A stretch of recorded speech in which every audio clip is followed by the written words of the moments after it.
السلام علیکم دوستو اپریل 2003 میں میران شاہ شورا کی تشکیل ہوئی تھی۔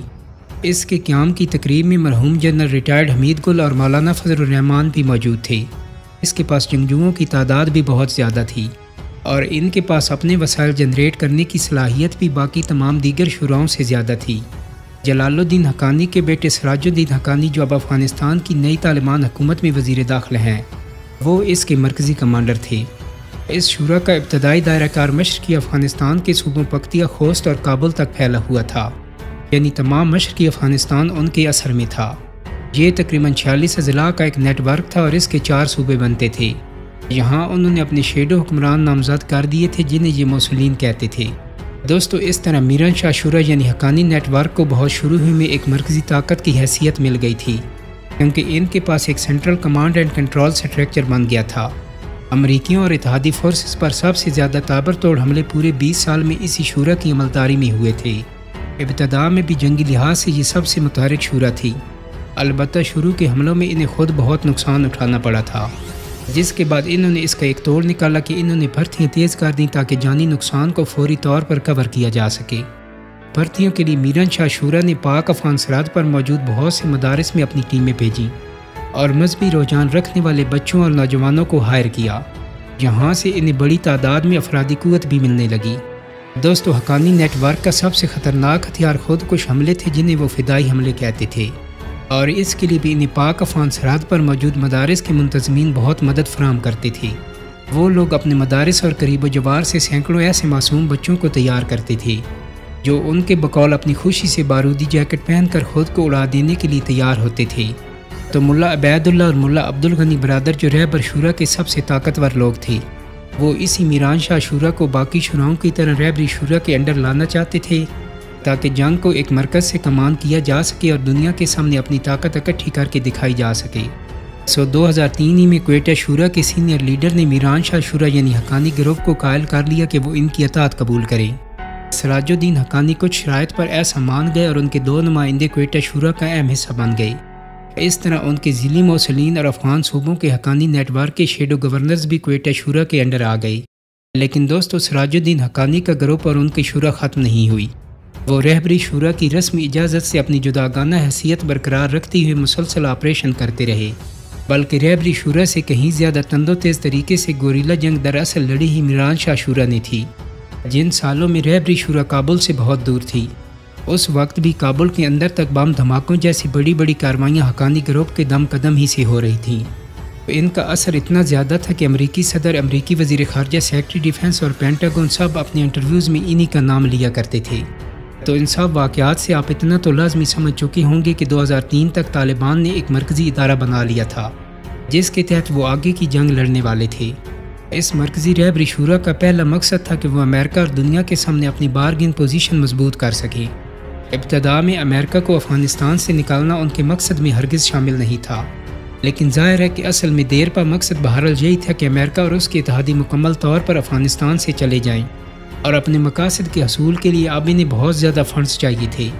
تو رہبری شورا نے 2003 سے فنڈ جمع کرنے کے لیے مقامی تاجروں، زمینداروں، عرب ممالک کے ہمدردوں، پاکستان اور ایران کی خفیہ ایجنسی اور یہاں تک کہ چین کے خفیہ اداروں سے بھی رابطے کیے، اور ان سب کی وجہ سے پہلے سال یعنی 2003 اور 2004 میں رہبری شورا نے 20 ملین جمع کیے۔ اس رقم نے ان کا اعتماد بہت بلند کر دیا اور انہوں نے پاکستانی اداروں سے بارڈر کی کچھ سہولیات بھی حاصل کر لیں۔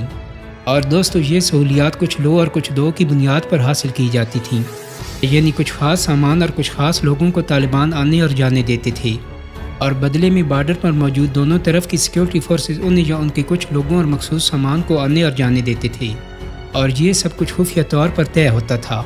لیکن ظاہر ہے کہ اس کی پاسداری کرنا دونوں کے فائدے کی بات تھی، سو پاسداری کی جاتی تھی، لیکن یاد رہے کہ یہ بہرحال ایک لوز سا ایگریمنٹ ہوتا تھا جس میں چیزیں تھوڑا بہت آگے پیچھے ہوتی رہتی تھیں۔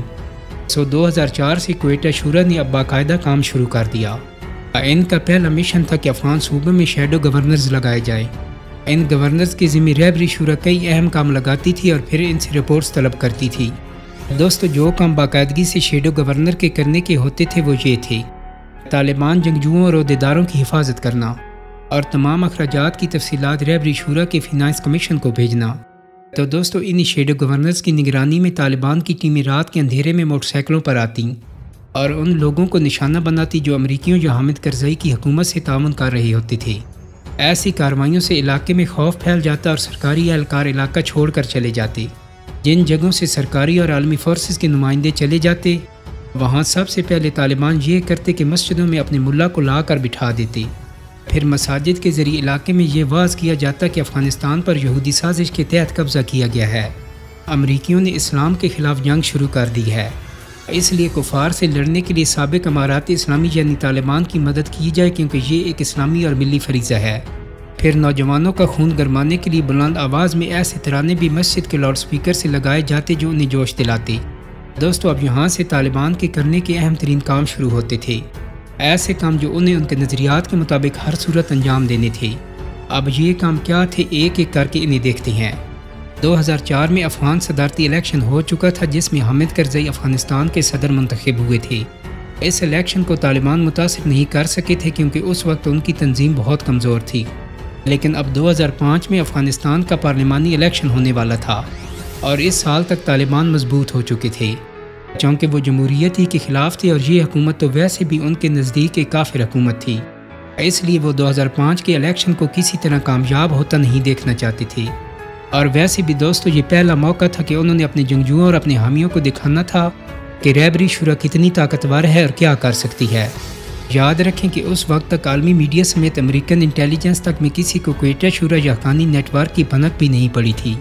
2005 کے الیکشن کو ناکام کرنے کے لیے انہوں نے ہمسایہ ممالک کی خفیہ ایجنسی سے رابطے کیے، یعنی ایران، پاکستان، سعودی عرب اور گلف کنٹری سے بھی انہوں نے اپنے پرانے رابطے بحال کیے، اور اس سب کا فائدہ یہ ہوا کہ انہیں اپنی پہلی کمپین کے لیے کافی تعداد میں ڈالرز مل گئے۔ رہبری شورا کے سینئر لیڈرز کے انٹرویوز پر مشتمل کتاب طالبان ایکٹ وار کے مطابق انہیں ہمسایہ ممالک کے خفیہ اداروں سے 3 کروڑ ڈالرز ملے تھے اور ان ڈالر سے انہوں نے اپنا پہلا مشن مکمل کرنا تھا۔ اور دوستو اس وقت تک طالبان منظم تو ضرور ہو گئے تھے لیکن طاقتور نہیں تھے، اسی لیے وہ پوری کوشش کے باوجود بھی 2005 کے افغان پارلیمانی انتخابات کے بعد 10% حصے کو متاثر کر پائے، وہ بھی یوں کہ انہوں نے کوئی 30 سے 40 اضلاع میں ووٹنگ ہی نہیں ہونے دی۔ ان اضلاع کو متاثر کرنا ویسے بھی آسان تھا کیونکہ وہاں سیکیورٹی فورسز نہ ہونے کے برابر تھیں، اور باقی علاقوں میں طالبان کی الیکشن روکنے کی کوششیں بس اتنی ہی تھی کہ وہ مساجد میں واز کروا دیتے تھے یا طالبان کے ملا لوگوں کے سامنے تقریریں کر دیا کرتے تھے کہ مغربی جمہوریت خلاف اسلام ہے، اس لیے اس کا بائیکاٹ کیا جائے اور برائے مہربانی اس میں حصہ نہ لیا جائے۔ اور دوسرا کام جو طالبان کی رہبری شورا نے شروع کیا وہ لڑکیوں کے سکولوں کو تباہ کرنے کا کام تھا۔ شاید آپ کے لیے یہ بات حیرت کی ہو کہ طالبان سکولوں کو کیوں تباہ کرتے تھے، تو دراصل اس کے پیچھے طالبان کی ایک نظریاتی اساس تھی۔ وہ سمجھتے تھے کہ افغانستان کے سکولوں میں بچوں کو وہی نصاب پڑھایا جانا چاہیے جو انہوں نے اپنے دور حکومت میں یعنی ملا عمر کی سربراہی میں تیار کیا تھا۔ وہ اسے اسلامی نصاب سمجھتے تھے، اور جو نصاب 2001 کے بعد سکولوں میں پڑھایا جا رہا تھا اسے انہوں نے غیر شرعی قرار دے کر اس پر پابندی لگا دی تھی۔ وہ اس نصاب کو ہر قیمت پر روکنا چاہتے تھے، اور اس کے لیے رہبری شورا المعروف کوئٹہ شورا کے تحت کام کرنے والے ایجوکیشن کمیشن نے 2005 میں ایک لائحہ عمل بھی تیار کیا تھا۔ انہوں نے پہلے تو پورے افغانستان میں اپنے محاذوں کے ذریعے خبر پھیلائی کہ 2001 کے بعد تیار ہونے والا نصاب ممنوع ہے، اسے ترک کر دیا جائے۔ دوسرے مرحلے میں ان سکولوں کو تلاش کیا جاتا جہاں ان کی بات نہیں مانی جا رہی ہوتی تھی اور نیا نصاب بھی پڑھایا جاتا تھا۔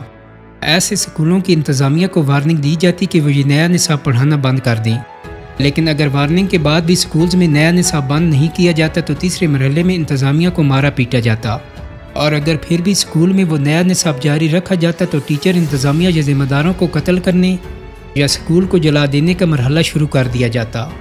تو یہ دوسری اہم کارروائی تھی جو 2005 سے پہلے ہی طالبان نے شروع کر دی تھی۔ دوستو امید کرتا ہوں کہ میری آج کی ویڈیو آپ کو پسند آئی ہوگی۔ اگر ویڈیو اچھی لگی ہے تو اس کو لائک اور شیئر کر دیں۔